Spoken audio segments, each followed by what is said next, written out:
ओम नमः शिवाय।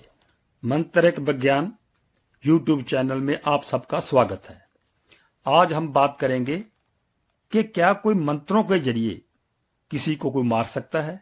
जब मारन की बात आती हो, जान से मारन की बात आती हो, तो सब लोग इसको ध्यान से सुनते हैं। आप भी ध्यान से सुनिए और पूरी वीडियो देखिए। जब तक आप पूरी वीडियो नहीं देखेंगे तो किसी भी नतीजे तक नहीं पहुंच पाएंगे।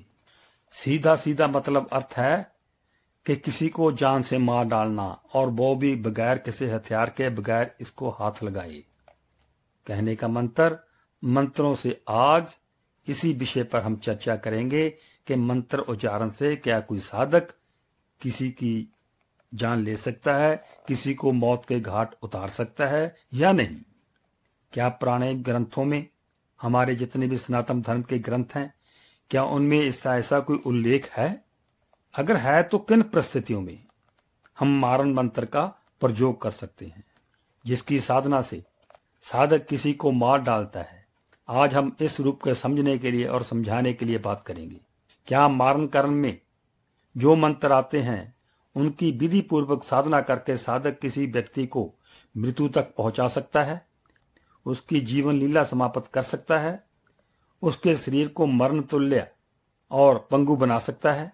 किसी भी मानव को किसी के प्राण लेने का कोई अधिकार है? क्या ये कर्म वर्जित है? यह बात पहले जमाने में आत्मरक्षा के लिए भगवान ने ये हथियार दिए थे। कहने का मतलब, जब अपने आप को अपने ही प्राणों की रक्षा करनी पड़े, अपने ही प्राणों का बचाव करना पड़े, अपने कबीले की जान का बचाव करना पड़े किसी विषैले जानवर से, किसी ऐसे दुश्मन से, क्या उस वक्त ये मंत्र जायज है? जब कोई दुश्मन आप पर आक्रमण करे, आपकी जान तक लेने पर तुल्य हो जाए, तो क्या ये मंत्र जायज है और किन परिस्थितियों में है? और फिर आपको उसकी हत्या करनी पड़े दुश्मन की, क्या ये सब निंदनीय है? परंतु जब इस प्रयोग का व्यक्तिगत दुश्मनी निकालने के लिए आदमी प्रयोग करने लगता है, क्या वो जायज है? थोड़ी सी बात हुई, थोड़ा सा झगड़ा हुआ और मंत्र आके किया, उसके प्राण ले लिए। आजकल ऐसा होने लगा था कि आदमी अपने बिजनेस की जेलसी, थोड़े से धन के लिए, थोड़ी सी दुश्मनी हुई तो उसके मंत्रों से उसके प्राण ले लेते थे। ये जायज नहीं है। किसी की जान लेने का किसी को कोई अधिकार नहीं है थोड़ी सी बात के लिए। लेकिन लोगों ने इसका नाजायज फायदा लेना शुरू किया। भगवान शिव ने ये सदुपयोग के लिए चीज दी थी, हमें ये मंत्र दिए थे, हमने उनका दुरुपयोग करना शुरू कर दिया।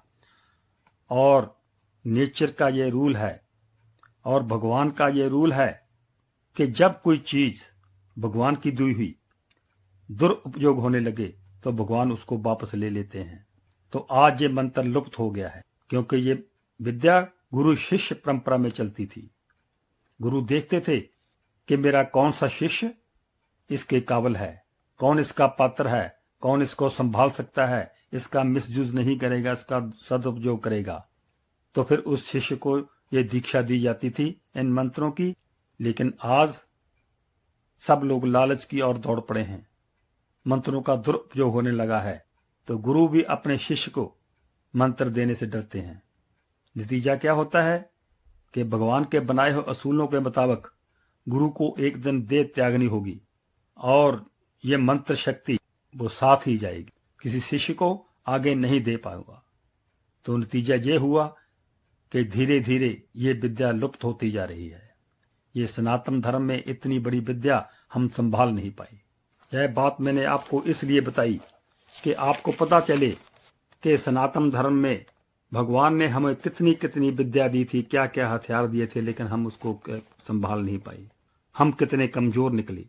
वरना दुश्मन की क्या मजाल थी कि आपकी और हमारी और आंख उठा के देख सके। हमारे वैदिक ग्रंथों ने हमें अपनी हिफाजत के लिए हर मंत्र दिया, हर बीमारी का, हर तरक्की का, लेकिन हम संभाल नहीं पाए। मैं जहां आपको बताना चाहता हूं कि हमारे प्राचीन ग्रंथों में मारन मंत्र, दुश्मन को मारने का मंत्र एक नहीं है, बहुत हैं।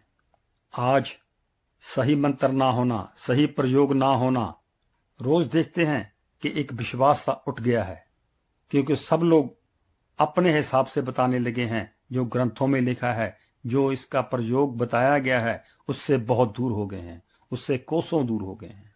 हम इतने कमजोर हो गए हैं, इतने अज्ञानी हो गए हैं कि संसारिक चमक दमक में विश्वास करने लगे हैं, असलियत से बहुत दूर हो गए हैं।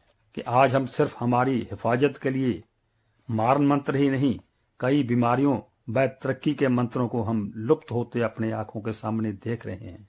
बहुत दुख होता है कि कुछ शिष्य ऐसे हो जो अच्छे पात्र बने और भगवान शिव के दिए हुए इन अनमोल खजाने को संभाल सकें और भारतीय संस्कृति को फिर से जागृत कर सकें। बहुत से लोग मंत्रों के नाम से हमें भ्रमित कर रहे हैं और हम ही हैं जो बड़ी आसानी से भ्रमित भी हो रहे हैं। मैंने देखा है मीडिया पर कि ऐसे ऐसे मंत्र दिए जा रहे हैं जो हमारे ग्रंथों में नहीं हैं, पता नहीं कहां से आ गए, लेकिन हम भी बड़े ध्यान से सुनते हैं उनको। लेकिन जो असली मंत्र हैं उनसे हम कोसों दूर हैं।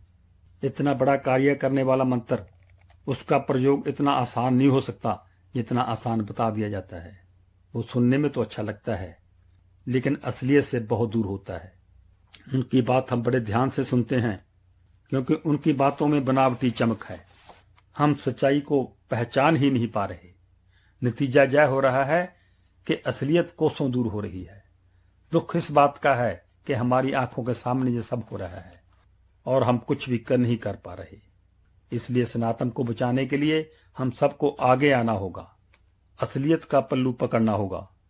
मैं सच कहता हूं कि शांति कर्म के साथ साथ मारण मंत्र भी हैं, उच्चाटन मंत्र भी हैं, वशीकरण मंत्र भी हैं, सम्मोहन मंत्र भी हैं, स्तंभन मंत्र भी हैं।